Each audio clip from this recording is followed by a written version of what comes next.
There's no incentive to do things quickly if you're charging by time. The challenge I find for a lot of people is they start asking, well, what do you charge for this? What do you charge for that? The real difficulty with that is everyone's got different margins and needs. It's not always healthy to do that. And it's okay if you end up having cheaper prices. Good afternoon, good evening, good morning, depending on where you are in the world. And welcome to another episode of How To with Pixie and XU Magazine. I'm delighted to be joined today by a good friend, Trent McLaren. Trent, welcome. Hello, Jordan. How are you? Yeah, very good. Thank you. Thanks for joining us.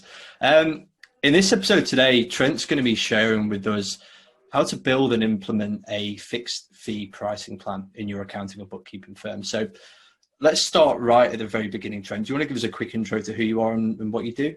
I'd love to. So as you mentioned, my name's Trent. I'm Senior Partnerships Manager at Practice Ignition here for Europe, Middle East and Africa.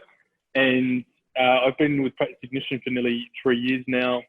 We're a platform that helps accountants transform the relationship with their clients. So that always starts with a proposal to establish the relationship, but then we think of everything else that happens after that. So how do you manage all of your payments, your invoices, your billing, your analytics?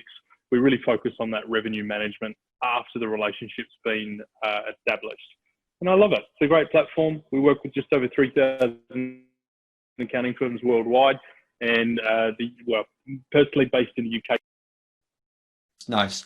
And fixed fees, which is the topic of the conversation, is an integral part of the platform, as I'm sure many people are aware. So let's jump straight in with the first question, which is, what exactly is fixed fee pricing? But more importantly, why should accountants even care about it? Yeah, good. It's a relevant question. I think it's one of the most subjective talked about topics in the accounting industry pretty much every year is pricing in general. Fixed fees is something we're all very familiar with. It's very similar to subscription services or subscription-based pricing.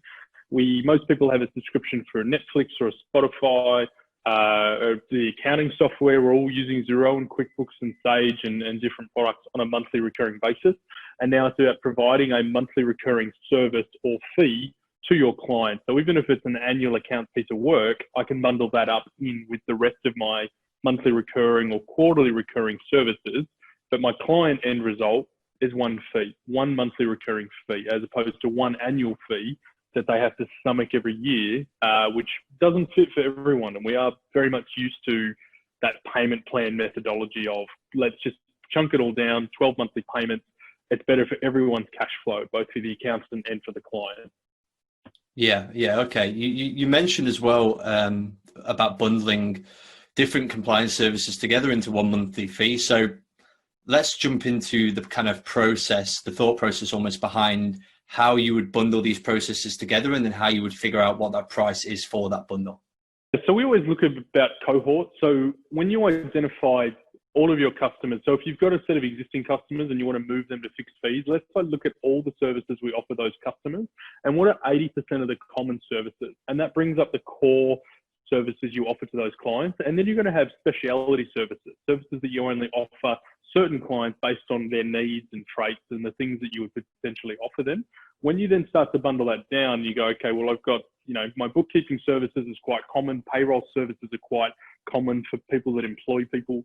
You're going to have different types of trusts and company accounts and partnerships, and they're all going to have different required services. Again, you can bundle those cohorts into different packages that fit their needs specifically.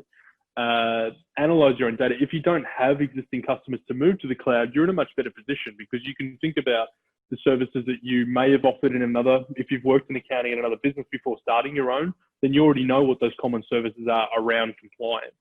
Some of the new ones we start to add on are the advisory pieces. Who are the businesses that want to grow? And that's the commonality that we would bundle into that package. Okay. So then how do we determine the price from that? So obviously there has to be a consideration about the time investment taken to complete the work possibly, although I know a lot of people kind of are now advocating no timesheets and it's more value driven, but what would you recommend in terms of actually putting some numbers to these different packages and bundles? So when we're building bundles, we always try to, again, it's Practice Ignition, and this is the way that all of our pricing library and templates are built out. We try to help firms understand what's the cost to produce that service and what's the margin you're receiving for that service. So even if it's my time spent doing the work, Or my employee time, how much am I paying employee wages? How much is it costing me to produce and get the work done? And then applying a 30 to 40% margin on top of that we can be happy with. And that potentially scales differently depending on different clients. But if we do that across the board and we've got these recurring services with margins across the board, as we add more and more clients on, our margin can improve based on the software stacks that we're using, because of things like bronze, silver, gold partner plans, for example. The more clients they get using a particular piece of software, the cheaper my fees become as a result. And that then hits my margin and bottom line at the end of it. And that's the outcome what we want. So the first part is actually trying to figure out how much does it cost me to deliver that service, each service, and we bundle that up into, okay, well, what do we want the end cost to be? The challenge I find for a lot of people is they start asking, well, what do you charge for this? What do you charge for that? The real difficulty with that is everyone's got different margins and needs. So if I've got overheads because I employ 5 staff and I've got an office and I'm charging 400 quid a month for an annual accounts package with bookkeeping and maybe a monthly management meeting and reporting, and then someone else down the road says, oh, maybe I should be charging 400 a month, but for whatever reason, that doesn't work for them because the margin is only 10% because they've got more overheads. Or the first example, their overheads are much greater than someone working from home. It's not always healthy to do that. And it's okay if you end up having cheaper prices if your margin is good and it fits the needs of your business. I think everyone gets so confused about, oh, if they're high, I should charge high too. I said, no, charge what you need to charge to create your sustainable, profitable business. Yep. And figure out what your costs are associated with that to do those services. Yeah, definitely. And I think we see it sometimes, especially with firms that might maybe niche with contractors, for example. They can put a high volume of clients through, and as a result, they're able to make the process really efficient, drive the costs down, and therefore charge a lower monthly fee. Whereas firms that don't have that kind of process in place and they're working with a multitude of different clients, different sizes, different industries, it's much harder to refine that process and therefore drive the cost down to a specific level. Totally. And I think to the earlier point, you talked about, whether we do timesheets or no timesheets. At the end of the day, you want to keep an idea of how, you will track how long it takes you to do a job, but I'm not saying to my client, I spend 3 hours doing it and that's how much you need to pay me for, because that doesn't make sense. There's no incentive to do things quickly if you're charging by time. Why would I do that? Because if it's going to take me 4 hours to do a piece of work, I'm incentivized to do it slowly because I will make more money if I do the job really, really slowly. Your customer may not want to pay for that if it's based on time. They want you to do it as quickly as you can.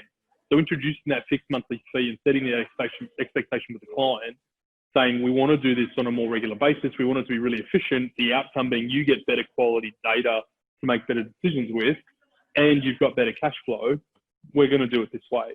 And that's where you start to get into where does hourly and fixed come into that. I think because we're also buying software for our customers now, we're buying licenses.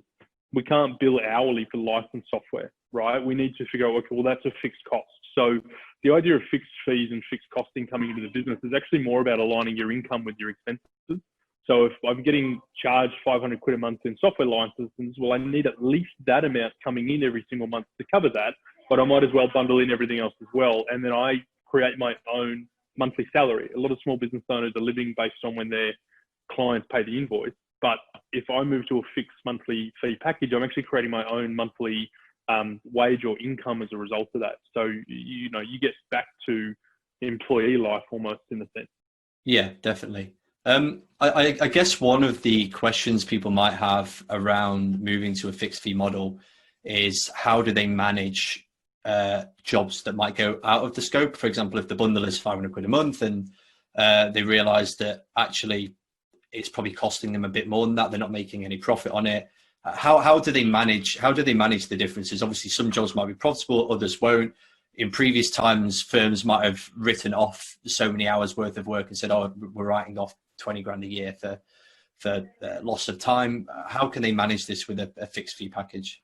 We talk about the law of overages and underages. I think there's going to be some you do really well on, some that you don't do well on. There has to be an analysis there. Do you really want to work with that client if they are costing you money? Is there other benefits associated with it? Are they the business that refers you a lot of work? Do you have a lot of bigger results and partnerships as a result of doing that? Or maybe they represent a big chunk of your income that's coming in every month that helps pay for all the other things that you've done. There could be different circumstances, but you need to make your own gut choice on what do we do with the clients that are under, and review the scope of the work. And the whole point, again, why we started Practice Ignition initially was to have a clear scope and a clear relationship on what am I doing, what are you doing, how much is it going to cost. If that scope goes over, then you've got full ground to renegotiate what work you're doing and what they're doing. If you find that you are out of scope, have a conversation with them and be upfront and say, guys, we love working with you. You've grown so much. We're now kind of out of scope for what we'd agreed to. We want to renegotiate that so that we can keep you on as a profitable customer, because right now we're not making any money on it. So we have to make a choice between whether we keep working with you or we don't. We want to keep working with you for X, Y, and Z reason. Blah, blah, blah. You kind of get the point of what I'm saying. But having that clear agreement in the first place and visually and verbally communicating, this is what we're doing, this is what you're doing. When this breaches the scope, then we're going to have another conversation about that. If I say all of that up front, expectations are set really clearly.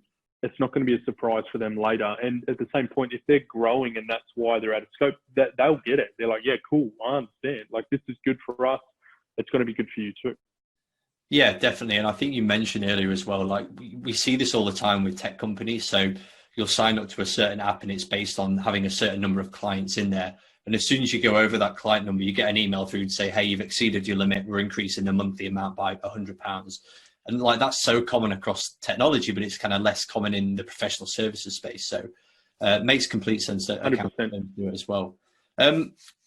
Obviously, we get it all the time. I mean, our model's not too different to most accounting firms. We have a particular, like a productized service, software as a service that we're selling to obviously accountants.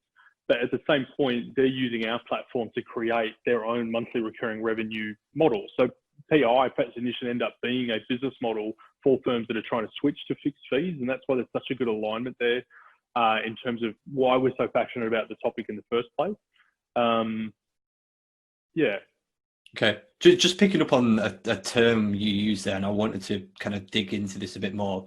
Monthly recurring revenue is something that everybody's used to in everyday life now, like you mentioned, with subscriptions for different things, but it's probably something that accounting firms don't think about too much, or maybe haven't given too much thought to. So let's just kind of dive into monthly recurring revenue, starting with what is it, but more importantly, why as a metric it's a really, really good one for firms to track. Really are. You've now got recurring expenses and outgoings every single month, your fixed costs, and you're going to have your variable costs as well. So the whole point of having a monthly recurring revenue is that needs to equal at least our fixed costs, including wages, right? Like, here's everything we need to pay for every single month. Here's everything we've got coming in every single month. And then anything we do on top of that is a bonus. That's our cream. And that's why it becomes a really good metric to track. Is, are we hitting that target? If you add £1,000 or £2,000 worth of MRR every single month, that represents nearly £10,000 to £12,000 per year. So shifting that focus to monthly recurring revenue is really important for that reason. When you then think about lifetime value, so how long does a client stay with us for? I think in accounting on average, it's like anywhere from like 6 to 12 years. I'm saying 6 to be really conservative, but in my heart, I would normally want to say like 10 to 15 years. Like, they don't leave unless they, like, you really have to piss someone off for you to, not talk to them, not call them, not pick up the phone, whatever, give them a shock bill. You've really got to annoy someone for them to want to leave and change accountants. Okay. I've completely lost my train of thought on what I was going to ask there. Actually, one thing, I remember watching a recording a few weeks ago, actually, in the Digital Accounting Community Facebook group with somebody that helps accounting firms sell their practices. And he was suggesting that MRR as a metric is actually something that increases the value of the firm when looking at some kind of exit or possible sale. So yeah, makes complete sense, because the higher that number is, then the more attractive your business is to a possible buyer. It's also guaranteed revenue. I think that's the other part. It's guaranteed revenue that we have an agreement for that's locked in. And that's what drives the value of that up, because we know that they're going to be around for 10 to 12 years time. If I say my monthly recurring revenue is 10 grand a month, then that's not just 10 grand a month until when, right? It's 10 grand, hopefully for at least 12 to 15 years or whatever the time is. So if we get all our clients into these monthly recurring agreements, it's good for potential buyers. It's actually good for banks. Banks love monthly recurring revenue. They love to see you having a steady stream of monthly recurring income. So when you want to grow, expand, get a loan, whatever it is, that's a really healthy thing to have in your back pocket as part of the model and the framework, as opposed to we've got all these clients that will probably come back next year, which is not, it's a hope and a prayer, right? We hope and pray that they're going to come back to us next year to do the annual accounts or get their self-assessments done.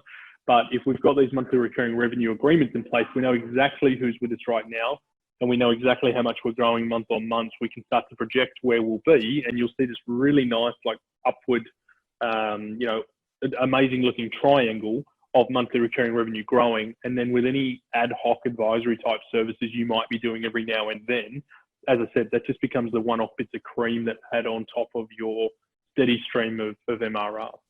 Sure. Okay. Rounding this discussion, and I like to end these episodes with a bit of an action plan, like 3 or 4 or even 5 steps that people can take away to actually go and start implementing and figuring this stuff out in their own firm. So if you had an action plan for a firm looking to either implement a fixed fee pricing plan from the beginning or take an existing one they might have and revamp it, make it even better, what would those steps be? So I've got 3. The first one being you've got to align there's 3 components you should be aligning to this business model, and we call it a cloud business model. But your value, your cost, and the frequency of how often you bill all need to be aligned. So you're delivering monthly value, there's a monthly cost associated, and you're billing them monthly as a result of that as well. Focusing those 3 elements together and getting those 3 components aligned are very, very important for that fixed fee model. You also, I'm going to add in a step, you also need to then break down how much are these things going to cost me? How much does it cost me to produce a service? What are my margins and rates that I'm looking at across all these different services? And then looking at the clients you've got, saying, well, of the 80, what are the 80% of things they've all got in common? Second point, don't sweat the small stuff. Just get started. Don't sweat the underages and overages of like, we're making a bit here, we're losing a bit there. It'll all work out in the end. That is the law of averages. It will work out. Don't sweat the small stuff. Third point, constantly review your prices, your process, and your tech stack. So review the prices that you're putting out there today. What they are today will be different in future. But if you've got all your clients using, say, a Xero or a Receipt Bank or a Practice Ignition or whatever it may be, and they roll out an update that saves you 2 to 3 hours a month per client, multiplied by the 500 clients or the 20 clients you've got using it, your margin improves automatically as a result, just by them making improvements to their software. So they're the things we always want to keep in check, because then your margin is getting a lot better, but it's also an encouragement of why we have all of our clients using the technology stack in the first place. So keeping up to date with the technology is an important part of that. And then process is the same thing. If there's any way that you can crunch down the work, get it done more efficiently, quicker, finding more effective ways to get the cost of that down, again, you're looking at improving your margin. So they're my, I'll say 3.5 because I had one at the start. They're my 3.5 points I'd recommend for that. Nice. Okay, great. Look, this has been really helpful. If people have got any questions or would like to find out any more about fixed fee pricing and how to implement it, where should they go? What should they do? Jump onto, I'd say go to practiceignition.com and check out the software they're doing, because fixed fee billing is a big part of our platform, our model. We encourage and help and educate you on how to do that. Feel free to reach out to myself on social media, LinkedIn or Twitter, Trent McLaren. Ask me for content and resources on fixed fees. I've got hours of blogs, videos, content, things that we can give you that are actionable to help you on this journey. And all the things I've went through today were born and built out of the accounting firm that founded Practice Ignition. So Interactive Accounting was Guy's firm, and that whole model of building a fixed fee practice was something he did in 4 years, right? I think you've heard the story. You were on this with us last year. But that was all built out of having a fixed fee model in place, reviewing costs every single year, increasing those fees every single year, knowing how much it costs to produce those services for our clients. Cool. Okay. Thank you very much for your time. This has been great. Thank you. Thank you for having me. It's been wonderful. No worries.